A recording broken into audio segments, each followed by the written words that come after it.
আচ্ছা, MS word থেকে আমরা টেবিলটা আগের দিন স্টার্ট করেছিলাম, তাই তো? স্টার্ট করে কি করেছিলাম? এই মার্জ করা দেখিয়েছিলাম, ঠিক আছে? শুধু মার্জ পর্যন্ত হয়েছিল, টোটাল পার্সেন্টেজ ক্যালকুলেশন হয়েছিল কি? হয়নি, তাই না? তাহলে আমরা মার্জ সেল কী করে করতে হয় সেটা দেখেছিলাম। আর এটা কি আছে, কি করে এক্সট্রা কলম নিতে হয়, আগে আমরা এই ডিজাইনগুলো হয়নি, তাই না? আচ্ছা, তাহলে আমরা একটা টেবিল নিই, নিউ একটা পেজ নিলাম। শর্টকাটে বলো কি করে নিব? নিউ পেজ বা new document, N, control plus N, control F1 কেন টিপলাম? এই মেনুগুলোকে নিয়ে আসার জন্য, ঠিক আছে? আচ্ছা, ইনসার্টে গিয়ে তার আগে আমার হেডারটা ঠিক করে নেই। এই হেডারটা সব মেশিনে প্রবলেম হতেও না হতেও পারে। এইখানে মার্জিনটা দেখতে পাচ্ছ না, এই মার্জিনটা ওপর থেকে একদম এখান থেকে শুরু হয়ে যাচ্ছে, ঠিক আছে? এই কারণে এটা করা। ইনসার্টে গিয়ে টেবিল অপশানে ক্লিক করে আমরা কোথা থেকে টেবিল নিব বলো? ইনসার্ট টেবিল, তাই না? আচ্ছা, এই যে ছক ছক দেখতে পাচ্ছি এখান থেকেও নেওয়া যায়। এটা একটা কলম, দুটো, তিনটে, চারটে, 5, 6, 7, 8, 8টা কলম, 9টা, 10টা কলম দেওয়া আছে এখানে ম্যাক্সিমাম। নিচে একটা করে রো বাড়বে নিচে গেলে, এইভাবে টেবিলও নিতে পারবে, ঠিক আছে, ইচ্ছা করলে। আর স্পেসিফিক যদি তোমার কোনো কাউন্টিং থাকে, ইনসার্ট টেবিলে যাবে, এখানে গিয়ে কলমের নাম্বারটা এখানে লিখে দেবে। সাপোজ আমি বললাম আমার 8টা কলম লাগবে, রো লাগবে 6টা, ঠিক আছে? এবার এটা ওকে করলাম, এই টেবিলটা এলো। এই টেবিলের এবার যেটা দরকার, মার্জ করা শিখিয়েছিলাম আমরা, সিলেক্ট করে কি করব? লেআউটে যাব, মার্জ সেল দেখতে পাচ্ছ, এখানে ক্লিক করে এটা মার্জ হবে, তাই তো? তাহলে এখানে নেম লিখবো, এখানে রোল, রাইট ক্লিক করেও মার্জ করা যায় বলেছিলাম, মার্জ সেল লেখা আছে না, মার্জ সেল। আচ্ছা, এইখানে এইভাবে 4টেকে সিলেক্ট করলাম একসাথে উপরে, দিয়ে রাইট ক্লিক করলাম, মার্জ সেল। এইখানে এই দুটোকে সিলেক্ট করলাম, রাইট ক্লিক করলাম, মার্জ সেল। এই দুটোকে ক্লিক করে রাইট ক্লিক, মার্জ সেল। তাহলে ওপর থেকেও করতে পারি, রাইট ক্লিক করেও করতে পারি। এখানে লিখে নাও নেম, রোল, পাশের ঘর যাব কি করে? ট্যাব মেরে, এখানে সাবজেক্ট, তারপরে টোটাল পার্সেন্টেজ। গ্রেডটা নিলে নিতে পারো, না নিতেও পারো, ঠিক আছে, কোনো অসুবিধা। আপাতত এইটুকুটাই নাও, ট্যাব মারো, আবার দেখবে পাশের ঘরে চলে আসবে। আচ্ছা, এখানে সাবজেক্টের নাম কয়েকটা সাবজেক্ট দিলাম,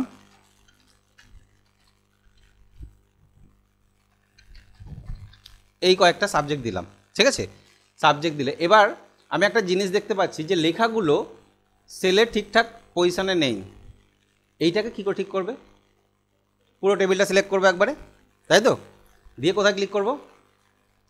সেন্টারে, এই অ্যালাইনমেন্টে। এই অ্যালাইনমেন্টটা বলেছিলাম তো কোথায় কোথায় থাকে।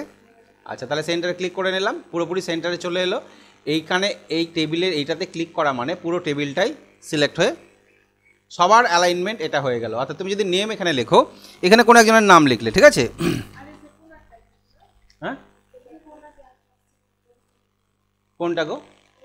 এটা এই কোনায় মাউস পয়েন্টার নিয়ে গেলে একটু বড় ছোট করতে পারবে, চওড়া উইথ এগুলো বড় ছোট করতে পারবে। হচ্ছিল না, কারণ এই যে এই পয়েন্টারটা মাউসটা নিয়ে গেলে তো পয়েন্টারটা যতক্ষণ না দেখতে পাচ্ছ, কোনায় নিয়ে যাবে মাউসটা, এইরকম হবে। এইরকম না হওয়া পর্যন্ত করতে পারবে না, বোথ সাইড অ্যারো এরকম থাকবে, ঠিক আছে? ততক্ষণ পর্যন্ত তুমি চেঞ্জ করতে পারবে না। বাইরে চলে যাও, দেখো আসবে না। এখানে গিয়ে এইটা আসবে, তখনই হবে, তার আগে কিন্তু হবে না। ওকে, রোল বাংলায় কত পেয়েছে, ইংরেজিতে কত পেয়েছে এবং ম্যাথে কত পেয়েছে, টোটাল পার্সেন্টেজ বাদ দিলাম, ঠিক আছে? আর 002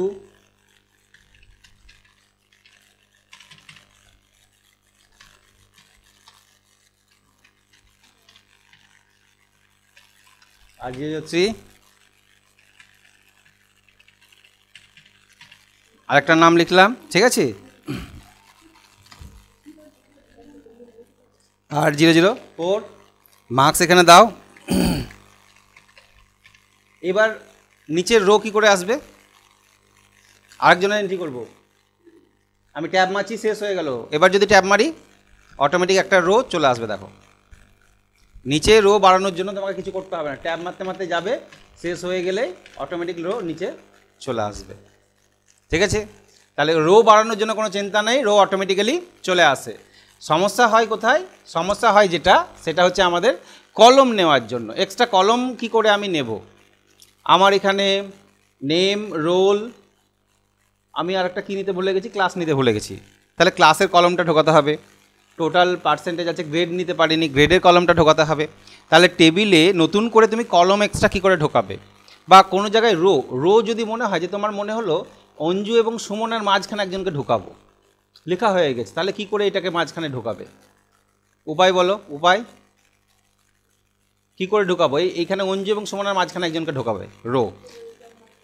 ট্যাব মারতে মারতে গেলে তো এটা তো লেখা হয়ে গেছে, ট্যাব মারতে মারতে গেলে তো নিচেই আসছে অটোমেটিক, ঠিক আছে?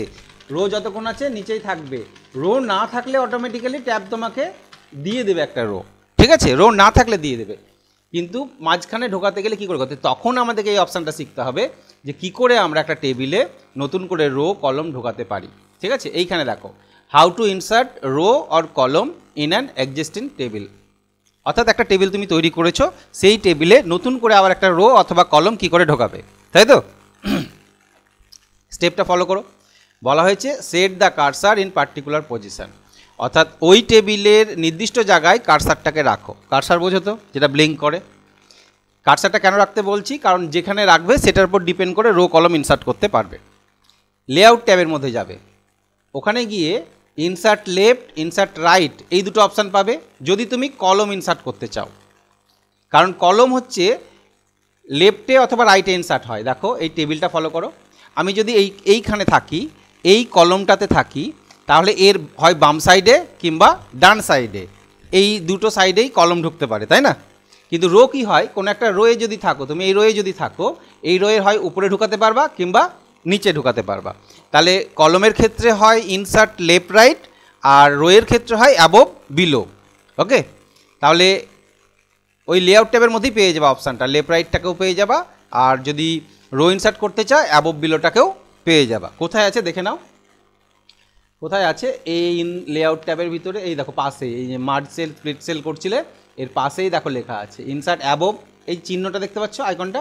অ্যাবোভ মানে রো ঢুকবে উপরে, আর বিলো মানে রো নিচে ঢুকবে, আর লেফট বাম সাইডে কলম, ডান সাইডে কলম। তাহলে কোনটাতে ক্লিক করবে? আমি এখন যদি এইটাতে ক্লিক করি ইনসার্ট রাইটে, কি হবে বলো তো? কি ঢুকবে? কলমটা কোথায় ঢুকবে? রাইটে ক্লিক করলাম, ইনসার্ট রাইটে ক্লিক করলাম, কোথায় ঢুকবে? টোটাল কলমের পরে ঢুকে যাবে, তাই না? কারণ কার্সারটা কোথায় আছে? এইখানে আছে কার্সারটা। তাহলে তুমি চাইছো কোথায়? পার্সেন্টেজের পরে, তাই না? আচ্ছা, এই দিকে তো জায়গা নেই, তাই এটাকে কি করবো আমি একটু ছোট করে নাও, ঠিক আছে? এবার যাও, তাহলে এই কলমে রাখো, এই কলমে রেখে, আচ্ছা ধরে নয় যে নামগুলো নিচে চলে আসছে, আঁটছে না, নামের কলমটাকে বড় করবে, মাউস পয়েন্টারটাকে এইভাবে নিয়ে যাবে, দেখবে মাউস পয়েন্টারটা এইরকম চিহ্ন আসবে, এইরকম, দেখতে পাচ্ছ? তখন টেনে তুমি বড় ছোট করতে পারো, হ্যাঁ? যখন যদি না আঁটে তখন এটাকে টেনে একটু বড় ছোট করে নিতে পারবে। এবার দেখো মোটামুটি এঁটে গেছে, এইটা আঁটেনি, তাই না? তাহলে এই রোলটাকে আরেকটু এদিকে নিয়ে গেলাম, আর এটাকে টেনে আমি এদিকে একটু বড় করি, এবার এঁটে গেছে, ঠিক আছে? তাহলে নেমটাকে এরকম বড় করতে পারো, অসুবিধা নেই। এবার যেটা বলছি, পার্সেন্টেজের যে কোনো ঘরে রাখো, এই কলমের যে কোনো জায়গায় রাখো, কার্সার যে কোনো জায়গায় থাকলেই হলো। রাইট করো, দেখো রাইটে একটা কলম ঢুকে গেল এক্সট্রা, ঠিক আছে? এবার বলো আমি রোলের পরে নেব একটা কলম, তাহলে কার্সারটা কোথায় রাখবো? রোলের ঘরে যে কোনো জায়গায় রাখতে পারি, এখানে রাখতে পারি, এখানে রাখতে পারি। তাহলে কি করব? কোন অপশানটায় ক্লিক করব, রাইট না লেফট? কি দেখাচ্ছে? রাইটের চিহ্নটা কোন দিকে আছে? ওই সাইডে, ডান দিকে, আর লেফটেরটা বাম দিকে। তাহলে কি করব? রাইটে ক্লিক করতে হবে, কারণ রোলের পরে নেবে। আচ্ছা, যদি কার্সারটা এখানে থাকতো তাহলে কি করতাম? লেফট করলেই হতো, তাই না? তাহলে লেফটে ক্লিক করলে এদিকে ঢুকবে, এদিকে। এবার এটা ঢুকে গেছে, এখন কি করতে হবে? আমাকে এগুলোকে কি করতে হবে? মার্জ করতে হবে, তাই না? মার্জ করে আবার ক্লাস, এখানে গ্রেড, এগুলো আমরা লিখে নিতে পারি, তাহলে পরেও আমরা নিতে পারি। বুঝতে পারলে তো? একটা টেবিল নিয়ে নিয়েছো মানেই ওখানেই শেষ হয়ে গেল না যে আমি আর নতুন করে কিছু অ্যাড করতে পারছি না। পরবর্তীতে তুমি রো কলম ঢোকাতেই পারো, কোনো অসুবিধা নেই। এবার যদি ডিলিট করতে চাও, ডিলিট করাটার আগে আমি রো ঢোকাতে চাইছি, যেটা তোমাদের বলছিলাম না যে অঞ্জু এবং সুমনার মাঝখানে একজনকে ঢোকাবো। তাহলে কার্সারটা সুমনাতে যদি থাকে তাহলে কি করতে হবে? অ্যাবোভ না বিলো? অ্যাবোভ। আর অঞ্জুতে থাকলে বিলো। তাহলে সুমনাতে রেখেছি, দিয়ে আমি ইনসার্ট অ্যাবোভে ক্লিক করলাম, দেখো মাঝখানে একটা রো ঢুকে গেল, ঢুকে গেছে। ধরে নাও এই কিরণে ক্লিক করেছি, গীতার আর কিরণের মাঝখানে ঢোকাবো, তখন আমি বিলোতে ক্লিক করলাম, তাহলে ওর মাঝখানে এখানে এইভাবে ঢুকে গেল। ঢুকেছে? আচ্ছা, তাহলে এইভাবে নির্দিষ্ট জায়গাতে রো কলম ইনসার্ট করতে পারবে। কি বলো বলো, যদি যদি কোনো জিজ্ঞাসা থাকে যে স্যার এটা কিভাবে করব, এটা কিভাবে করব, অবশ্যই বলবে, ঠিক আছে? হলো এটা? তাহলে ইনসার্ট করতে পারবে নতুন করে, মানে নিয়ে নিয়েছো, পরবর্তীতেও ইনসার্ট করতে পারবে। এবার যেটা শিখবো সেটা হচ্ছে কি করে ডিলিট করব। ঢুকিয়ে নিয়েছি ভুল করে, আমি নিব না, আমি ক্লাসও নিব না, গ্রেডও নিব না, যেগুলো ঢুকিয়েছি সেগুলো ডিলিট করতে চাইছি। তাহলে হাউ টু ডিলিট, কোনো রোকে কীভাবে ডিলিট করবে, কলমকে কি কলম, সেল অথবা টেবিলকে কীভাবে ডিলিট করবে। দেখো এখানে কিন্তু টেবিল নর্মালি ডিলিট করা যায় না। তুমি এই টেবিলটায় যদি ক্লিক করো, যে কিবোর্ড থেকে যদি ডিলিট প্রেস করো, লেখাগুলো ডিলিট হয়ে যাবে, টেবিল ডিলিট হবে না, ঠিক আছে? আমি আন্ডু করে আবার নিয়ে আসছি। তাহলে ডিলিট সচরাচর টেবিল করা যায় না, ওইভাবে করা যাবে না, ঠিক আছে? এবার কি করে একটা রো, এই রোটা ফালতু নেওয়া হয়েছে, এটাকে ডিলিট করব আমি। তাহলে এই রোয়ের যে কোনো জায়গায় কার্সার রাখো, কোনো অসুবিধা নাই, এই রোয়ের যে কোনো জায়গাতে কার্সার রাখো, দিয়ে দেখো ডিলিট বলে একটা অপশান দেখতে পাচ্ছ, ডিলিটে যদি ক্লিক করো, এখানে অপশান দিয়ে দিয়েছে, ফার্স্ট অপশান দিয়েছে সেল, ডিলিট কলম, ডিলিট রো, ডিলিট টেবিল। তাহলে কোনটা ডিলিট করব আমি, কলম না রো? রো। কার্সারটা এখানে ছিল, কলম ডিলিট করলেই পুরো কলমটাই ডিলিট হয়ে যেত, ঠিক আছে? তাই আমি এখানে কার্সারটা রেখেছি। রো ডিলিট করা মানে এই রোয়ের সামনাসামনি যেটা আছে পুরোটাই একটা রো, তাই এই রোটাই ডিলিট হবে। তাই ডিলিটে গিয়ে ডিলিট রোজ, আউট হয়ে গেল। এটাকে ডিলিট করে দিই, ডিলিট রোজ। এই কলমটাকে রাখবো না, তাহলে এই কলমের যে কোনো জায়গায় কার্সার রাখো, কোনো প্রবলেম নেই, যে কোনো জায়গায়। তুমি যদি এখানে কার্সার রেখে ডিলিট রো বলো, কার্সারটা রেখেছো ঠিক গীতার সামনে, তাহলে গীতার রোটা ডিলিট হবে। আর ডিলিট কলম যদি বলো, তাহলে ওই কলমটা ডিলিট হবে, ঠিক আছে? তাহলে কার্সারটা রাখলাম আমি এইখানে, এবং ডিলিটে গিয়ে বললাম ডিলিট কলম, তাহলে এই কলমটা ডিলিট হয়ে গেল। এই কলমটা রাখতে চাইছি না, ডিলিট কলম। আরেকটা অপশান ছিল ডিলিট কি, পুরো টেবিল ডিলিট হয়ে গেল, প্রয়োজন নেই, ডিলিট করতেই পারো। আমি আন্ডু করে আবার নিয়ে আসছি। আন্ডু এখন হচ্ছে, বন্ধ করে দিলে তার আন্ডু হবে না, ঠিক আছে? এটা মাথায় রাখবে। এবার যেটা হচ্ছে যে সেল ডিলিট একটা ছিল না, এই সেলটাকে ডিলিট করব, এই সেলটাকে। তো মাঝখানে সেল ডিলিট করলে আমার এখানে টোটাল কটা সেল আছে, 1 2 3 4 5 6 7 8টা সেল আছে এই রোটাতে। তাহলে এই সেলটাকে যদি ডিলিট করি কি ঘটতে পারে দেখি তো। ডিলিটে গেলাম, লেআউটে গিয়ে ডিলিট সেল, এখানে একটা অপশান দেবে যে বাম সাইড থেকে সরাবে না ডান সাইড থেকে সরাবে, আমি লেফটই করলাম, ওকে। তাহলে দেখো এই দিককার সেলটা, ওইটা ডিলিট করে দিয়েছে, ওই সেলটা এদিকে চলে এসছে, এটা ফাঁকা হয়ে গেছে, বুঝতে পারছো তো? এটা ক্লিক করলাম, এটা কিন্তু ফাঁকার মধ্যে চলে আসবে, ঠিক আছে? তা এইটা হচ্ছে সেল ডিলিট। তো সেল ডিলিট সবসময় প্রয়োজন পড়ে না, ওকে? আমাদের তবুও দেওয়া আছে প্রয়োজন। এই কোনা সেলটাকে যদি ডিলিট করতে চাও, ডিলিট করলাম, দেখো ডিলিট সেল, এখানে ওকে করবে, এই দেখো, হ্যাঁ ওই সেলটাই তো একটা ঘর, এগুলো এক একটা সেল না? তাই এক একটা সেল শেষের থেকে ডিলিট করেছি বলে বুঝতে পারছি আমি, হ্যাঁ এইটাকে ডিলিট করব, ডিলিট সেল, ওকে। এই দেখো, বুঝতে পারছো তো? শেষের থেকে ডিলিট করছি বুঝেছি, কিন্তু মাঝখান থেকে এখান থেকে যদি ডিলিট করো তাহলে কি হবে, এই সেলটা এইদিকে ঢুকে যাবে, হয় এদিকে না হলে ওপর দিকে, দুটো অপশান থাকে, দেখো দুটো অপশান থাকে। যখন ডিলিট সেল করবে, এই যে লেফট থেকে সরাবে না আপে নিয়ে যাবা, ঠিক আছে? যদি আপ করো তাহলে কি হবে, এই আপ হওয়া মানে এই ওপর ধারে সরে যায় ওইটা, ঠিক আছে? এটাকে আমি আন্ডু করলাম, যে আগের অবস্থায় আবার ফেরত এলাম, ঠিক আছে? আচ্ছা, নেক্সট কি আছে, এবার আমরা কি করব দেখি। এবার কি করব, how to calculate total percentage. এবার তুমি কত নাম্বার পেয়েছো তার যোগ বিয়োগ গুণভাগ করতে হবে। বসিয়েছো কেউ টোটাল? বসাওনি কেন? পারোনি?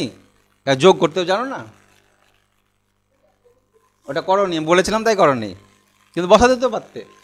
এ কত পেয়েছে, 85 74 65 এবং 87, এর যোগটা এখানে বসবে। পার্সেন্টেজ কিভাবে করবে, যত পেয়েছে তাকে, হ্যাঁ কত নম্বরের পরীক্ষা, কটা সাবজেক্ট আছে আমার, 4টে সাবজেক্ট আছে, তাহলে কত দিয়ে ভাগ করবে, 4 দিয়ে ভাগ করবে, 400 নয় 4 দিয়ে। যদি 100 নম্বরের পরীক্ষা হয় তাহলে 4 দিয়ে ভাগ করবে, আর যদি কোনোটা 70 কোনোটা 80 কোনোটা 90 এইরকম ভাঙা ভাঙা নাম্বার যদি থাকে তখন কি করবে, পার্সেন্টেজ কী করে বেরোবে, তখন টোটাল যা পেয়েছো তাকে 100 দিয়ে গুণ করবে এবং মোট কত নাম্বারের পরীক্ষা ফুল মার্কস তত দিয়ে ভাগ করবে, ঠিক আছে? Total into 100 divided full marks. মাধ্যমিকের রেজাল্টটা হয়ে যাবে। কত তারিখ তোমাদের বলেছে, আশা দিয়েছে কত তারিখ?